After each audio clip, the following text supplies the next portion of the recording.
अस्सलामुअलैकुम, welcome to education world. कैसे हैं आप लोग। आज की वीडियो में कोर्स सिलेक्शन से रिलेटेड डिस्कशन करने जा रहे हैं हम कि कोर्स सिलेक्शन आपने कैसे करनी है और किन किन चीज़ों का आपने ख्याल रखना है। तो सबसे पहले तो मैं आपको लास्ट डेट बता देती हूँ कोर्स सिलेक्शन की क्या है। तो 19 मई तक आपके लिए कोर्स सिलेक्शन का लिंक ओपन किया गया है वर्चुअल यूनिवर्सिटी की तरफ से। तो आपने 19 मई से पहले अपने कोर्सेज़ जो हैं वो सिलेक्ट कर लेने हैं, ठीक है। फर्स्ट सेमेस्टर में तो आप लोगों को इस तरह की किसी सिचुएशन का सामना नहीं करना पड़ा था, क्योंकि फ़र्स्ट सेमेस्टर में बाय डिफ़ॉल्ट जो सब्जेक्ट्स होते हैं वही आपने पढ़ने होते हैं, ठीक है। जैसे ये मेरे सामने आप देख रहे हैं फर्स्ट सेमेस्टर के ही सब्जेक्ट्स हैं जो स्टूडेंट ने पढ़े हैं। तो अब हमने सेकंड सेमेस्टर के लिए कोर्सेज़ खुद सेलेक्ट करने हैं कि हम कौन कौन सी बुक्स जो हैं वो पढ़ना चाहते हैं, ठीक है। तो एक और बात यहाँ पे मैं बता दूँ कि डेट शीट जब आती है ना, तो आप लोगों से कहा जाता है कि जल्दी जल्दी आप उसको बना लें, क्योंकि उसमें सीट्स का इशू होता है। तो बाद में आपको अपनी डिज़ायर्ड टाइमिंग और कैंपस वगैरह सेलेक्ट करने में इश्यूज़ जो हैं वो आ सकते हैं। लेकिन कोर्स सिलेक्शन में ऐसा कोई प्रॉब्लम नहीं है, आप जब चाहे कर सकते हैं 19 मई से पहले, ठीक है। 17-18 मई को भी आप कर सकते हैं, 19 मई को भी कर सकते हैं, उसमें कोई प्रॉब्लम वाली बात नहीं है, ठीक है। लेकिन टाइमली करने का फ़ायदा क्या होगा कि आप लोगों को पता होगा मैंने ये बुक्स पढ़नी है, तो आप जल्दी उन पर जो है वो अपना काम स्टार्ट कर देंगे, ठीक है। क्योंकि 9 मई से आपकी क्लासेस शुरू हो रही हैं, तो आपने तब से ही पढ़ना शुरू कर देना है, ठीक है। बीच में अगर ये लिंक इतनी देर ओपन रखने का फ़ायदा क्या है भला, ये फ़ायदा है कि अब जो बीच में इलेक्टिव सब्जेक्ट्स आते हैं ना, दो में से आपने एक रखना होता है, ठीक है। उसमें आपको डिसीजन लेने में आसानी हो जाएगी। आप उन दोनों के हैंडआउट्स जो है वो लें, दोनों के एक दो लेक्चर्स जो है वो सुने या कहीं से यूट्यूब से, या आप खुद उनको पढ़ें, तो आप लोगों को आइडिया हो जाएगा कि हमारे लिए कौन सी बुक ज़्यादा ईजी रहेगी, ठीक है। बहरहाल यहाँ पे जो बुक्स आएंगी मैं उस हवाले से भी आपको गाइड कर दूँगी कि कौन सी आप लोगों ने रखनी है या कौन सी आप लोगों के लिए सूटेबल है। करना क्या है, सबसे पहले जाना है हमने कोर्स सिलेक्शन के टैब पे, और यहाँ पे देखें जी आपके पास सबसे पहले आ जाता है क्रेडिट्स अर्न, यानी पिछले सेमेस्टर में आप लोगों ने कितने क्रेडिट्स अर्न किए हैं। क्रेडिट आवर्स बेसिकली क्या होते हैं, आपके ना एक सब्जेक्ट के यूजली 3 क्रेडिट आवर्स होते हैं, और एक डिग्री पूरी करने के लिए आपको जैसे बीएस मैथ है तो उसमें मुझे चाहिए थे 133 क्रेडिट आवर्स, ठीक है। या अगर बीएस सीएस का कोई स्टूडेंट है उसको आई थिंक 134 क्रेडिट आवर्स चाहिए होते हैं, तो उनकी डिग्री पूरी हो जाती है। बीएस एजुकेशन वालों के आई थिंक 140 होते हैं। इस तरह से हर प्रोग्राम के डिफरेंट होते हैं, ठीक है।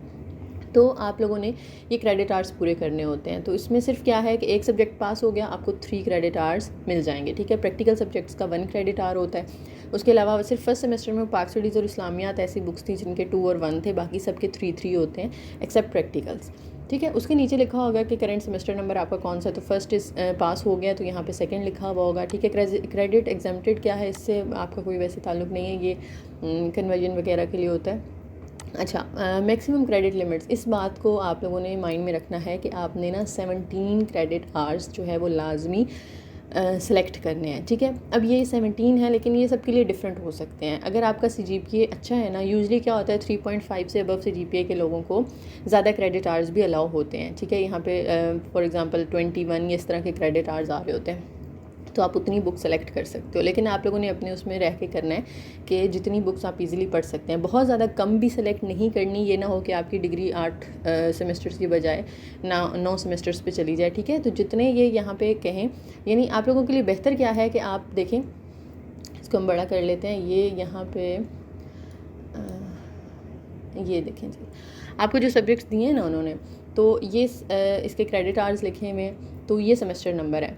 सेमेस्टर नंबर 2 के जितने सब्जेक्ट्स हैं वो सारे आप अभी सेलेक्ट कर लें। सेमेस्टर नंबर 3 के ये आपको 2 क्यों शो करवा रहे हैं, 2 इसलिए शो करवा रहे हैं कि आप जो है अपनी मर्ज़ी से जब भी आप कोर्स सिलेक्शन करेंगे ना हर सेमेस्टर में, तो आपको हमेशा 2 सेमेस्टर्स की बुक्स यहाँ पे नज़र आएंगी। सेकेंड की और थर्ड की नज़र आ रही हैं, अगले सेमेस्टर में आपको थर्ड और फोर्थ की नज़र आएंगी। यानी आप इन सारी बुक्स के अंदर से अपनी मर्ज़ी की कोई भी बुक सेलेक्ट करके इससे 17 क्रेडिट आवर्स पूरे कर सकते हैं, ठीक है।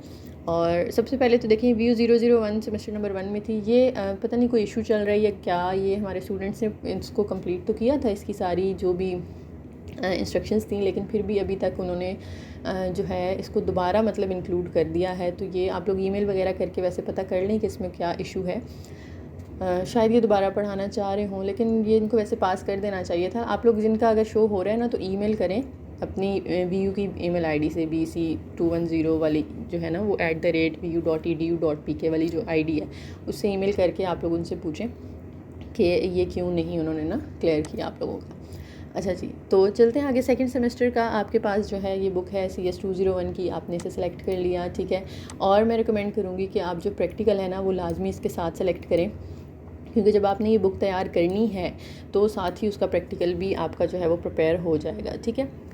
तो इसमें आसानी हो जाएगी, क्योंकि प्रैक्टिकल का मेरे ख्याल से कोई फाइनल टर्म एग्ज़ाम नहीं होता, सिर्फ सेमेस्टर एक्टिविटीज़ जो कुछ असाइनमेंट्स वगैरह आएंगे वो आप लोगों ने करने होंगे, और इसकी कुछ क्लासेस होंगी, आई थिंक जूम पे होती हैं, गूगल मीट पे होती हैं, वो आप लोगों ने अटेंड करनी होंगी। तो आपका ये सब्जेक्ट जो है यानी इसका 1 क्रेडिट आवर मिल जाता है और ये क्लियर हो जाएगा, ठीक है। तो ये दोनों एक साथ सेलेक्ट कर लें आप।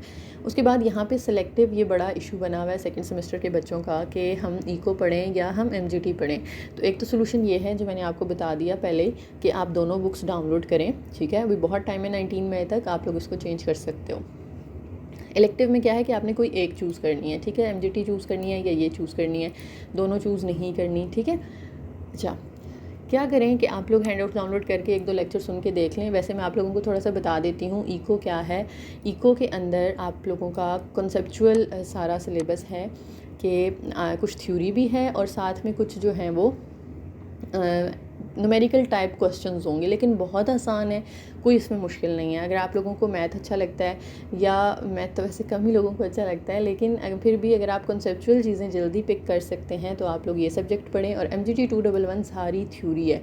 अगर आप समझते हैं कि जी नहीं हमें थ्योरी ज़्यादा अच्छी याद होती है तो आप ये वाली बुक चूज़ कर लें, ठीक है। दोनों का सिलेबस कोई ज़्यादा नहीं है, छोटी छोटी बुक्स हैं, तो आप लोग दोनों को पहले देख लीजिएगा, ठीक है। फिर उसको डिसाइड कर लें कि आपने कौन सी रखनी है, ठीक हो गया। MGT 211 में लॉन्ग क्वेश्चंस बहुत ज़्यादा होंगे और सेम चीज़ें तकरीबन, यानी बिज़नेस से रिलेटेड है ना, तो वो एक जैसी ही चीज़ें तकरीबन आ जाती हैं, ठीक है। तो इसलिए मुझे थोड़ी सी ये कन्फ्यूजिंग लगती है। तो इको ज़रा मेरे लिए मतलब मैं जो अपने स्टूडेंट्स हैं, अपने भाई को भी यही रिकमेंड कर रही हूँ कि वो इको 401 रख ले।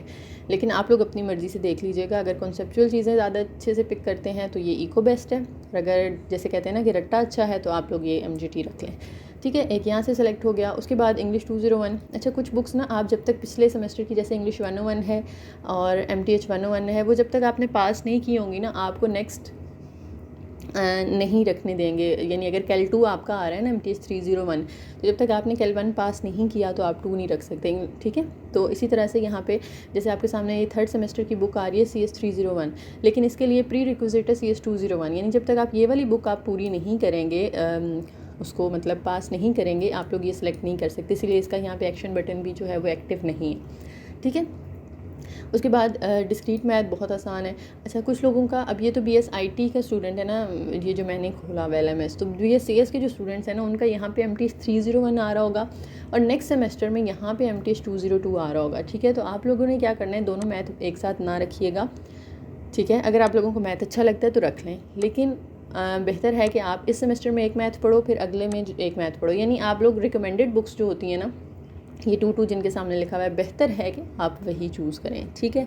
17 पूरे करने आपने, देखें यहाँ पे हमारे 17 क्या पूरे हो गए हैं। अच्छा जी, एक बात मैं वीडियो में बताना ज़रा भूल गई थी, तो मैं यहाँ पे वॉइस ओवर कर रही हूँ कि जिन बच्चों के फेलियर सब्जेक्ट्स हैं ना, वो भी यहाँ पे शो हो रहे होंगे, ठीक है। वो फेलियर सब्जेक्ट्स की हेडिंग के साथ आ रहे होंगे, तो आप लोगों ने वो सेलेक्ट करने हैं, ठीक है। और ज़रूरी नहीं है कि वो सेलेक्ट करने हैं, आप अगर सेकेंड सेमेस्टर में उनको सेलेक्ट नहीं करना चाहते तो आप उनको छोड़ भी सकते हैं, आगे थर्ड सेमेस्टर में उनको पढ़ लें, ठीक है। लेकिन अगर आप अभी करेंगे ना सेकेंड सेमेस्टर में, तो आपको फिर सेकेंड की कुछ बुक्स जो है वो छोड़नी पड़ेंगी, क्योंकि आप मोर देन 17 यहाँ पर सिलेक्शन नहीं कर सकते, ठीक है। और दूसरी बात ये कि जिनका D ग्रेड है वो भी यहाँ पे शो हो रहे होते हैं, तो उससे भी आपने परेशान नहीं होना कि ये क्यों यहाँ पे शो हो रहा है। D ग्रेड जो है ना, वो यूनिवर्सिटी अलाउ करती है इम्प्रूवमेंट के लिए, तो आप लोगों ने अगर इम्प्रूव करना है उसको तो आप उसको सेलेक्ट कर सकते हो, अगर नहीं करना तो आप उसको बस इग्नोर कर दें। वो आपके जो है वो इसलिए ही शो होता है सिर्फ कि अगर आपने इम्प्रूव करना है तो उसको सेलेक्ट कर लें, ठीक है। तो उसको अगर आप करना चाह रहे हो तो कर लो सेलेक्ट, वरना उसको छोड़ दें। तो उससे परेशान नहीं होना कि D ग्रेड वाला यहाँ पे क्यों शो हो रहा है। और ये एक और सेकेंड सेमेस्टर की बुक आ रही है STA 301 स्टैटिस्टिक्स एंड प्रोबेबिलिटी। ये भी कोई ज़्यादा मुश्किल किताब नहीं है, तो ये आप चूज़ कर लें, ठीक है। मैथ 202 बहुत आसान है, ये आप बेशक नेक्स्ट सेमेस्टर में पढ़ लीजिएगा। BSCS वाले, उनका MTH 301 आ रहा होगा, तो मैं आपको ये कहूँगी कि आप MTH 301 इस सेमेस्टर में पढ़ें, क्योंकि आप लोगों ने पीछे कैलकुलस 1 पढ़ा है, ठीक है। तो उसी को आगे कैलकुलस 2 में मतलब हमने लेकर चलना है ना, तो कैलकुलस 1 की बातें अभी आपको कुछ याद होंगी तो आप कैलकुलस 2 ईजिली जो है वो पास कर लेंगे, थोड़ा सा टफ है वो, ठीक है। लेकिन अगर आप यहाँ पे उसको स्किप करके थर्ड में ले जाएंगे ना तो आपके लिए कैल 1 भी तब तक आपको बिल्कुल ही भूल चुका होगा, तो वो ज़्यादा आपके लिए प्रॉब्लम क्रिएट करेगा, ठीक है। इसको आप लोग ज़रा देख लीजिएगा। अच्छा, तो मैंने थर्ड सेमेस्टर से कोई चूज़ नहीं की, लेकिन ये आप चूज़ कर सकते हैं, ठीक है। मैंने सारी इसकी सेकंड सेमेस्टर से चूज़ की हैं और इसको आप चेंज कर सकते हो एक दफ़ा सिलेक्शन के बाद, कोई इशू नहीं है, ठीक है। ये हमारे 17 क्रेडिट आवर्स यहाँ पे देखें पूरे हो गए हैं, 17 से ज़्यादा हम सेलेक्ट नहीं कर सकते, ठीक है। मैं अगर आपको करके दिखाती हूँ, मैं यहाँ पर अगर कोई भी एक बुक और चूज़ कर लेती हूँ ना, ये कर लेते हैं फॉर एग्जांपल, जिसके 3 क्रेडिट आवर्स हैं, 1 वाली भी अगर आप कर लेंगे तो जब आप सेव सिलेक्शन पे क्लिक करेंगे तो देखें आपको वो कह रहे हैं कि आप मोर देन 17 क्रेडिट आवर्स जो है वो सिलेक्ट नहीं कर सकते, ठीक है। तो आपने 17 ही करने हैं, तो इसको अनसेलेक्ट कर दें, फिर सेव करती हूँ। तो अभी क्रेडिट आवर्स जो हैं वो लेस दैन 17 है, ठीक है। तो दोबारा से हम काउंट कर लेते हैं कि हमने पूरे किए हैं या नहीं, तो हम लेस दैन 17 भी यहाँ पे नहीं कर सकते सेलेक्ट। आपको 17 उन्होंने अलाउ किए हैं तो आप 17 ही कर सकते हैं, ठीक है। कम से कम 17 करने हैं और उससे ज़्यादा भी नहीं करने। लेकिन जिनके इधर लिखे होंगे ना 21 या इस तरह से कुछ ऊपर यहाँ पे, वो फिर 21 से कम भी कर सकते हैं, ठीक है। लेकिन एटलीस्ट 17 करने हैं। तो ये VU001 को भी मैं सिलेक्ट कर लेती हूँ, तो हमारे 17 पूरे हो जाएंगे। तो ये देखें जी, हमारा वो सेव कर दिया हमने। अब क्या करना है आप लोगों ने, यहाँ पे अपडेट कोर्स सिलेक्शन क्या है, इस पर आप क्लिक करेंगे ना तो दोबारा से कोर्स सिलेक्शन वाला सामने आ जाएगा पेज, यानी आपने कुछ चेंजिंग करनी है तो वो कर सकते हैं, ठीक है। वो आप बाद में यहाँ से भी कर सकते हो जिधर से हमने कोर्स सिलेक्शन सेलेक्ट की थी ना। अच्छा, लोड पे क्लिक करना है आपने, लोड सेलेक्ट कोर्सेज। आपने जो कोर्सेज सेलेक्ट किए हैं उनको लोड करें, ठीक है। लेकिन ये लोड नहीं हुए, ये अक्सर प्रॉब्लम आता है कि हम फ़ौरन से जब करते हैं ना सेलेक्ट, तो ये इस तरह से नहीं होता। आपने क्या करना है, अपना जो अकाउंट है उसको करना है लॉग आउट, उसको फिर से दोबारा से लॉगिन करना है, ठीक है। इसको लॉगिन करते हैं।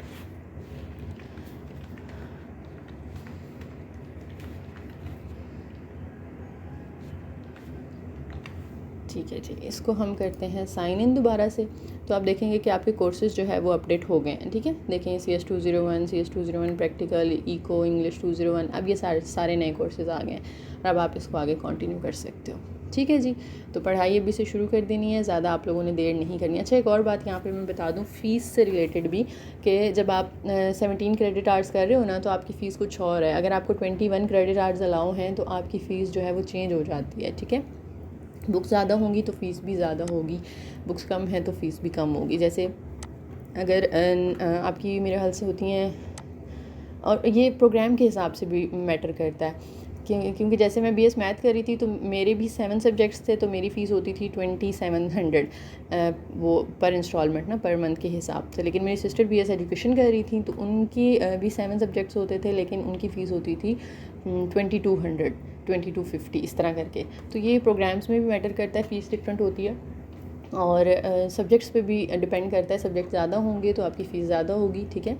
जैसे अभी ये मेरे भाई का अकाउंट है, तो इसके पिछले सेमेस्टर में जो सब्जेक्ट्स थे तो उसकी फ़ीस कम थी, इसकी 1800 होती थी बस, ठीक है। लेकिन जैसे जैसे आप आगे जाएंगे, बुक्स ज़्यादा होती जाएंगी तो फिर आपकी फ़ीस जो है वो इंक्रीज़ करती जाएगी। ये बात भी आप लोगों ने देखनी है, ठीक है। तो ये अक्सर बच्चे कहते हैं कि फर्स्ट सेमेस्टर में तो इतनी फ़ीस थी, अब इतनी हो गई है।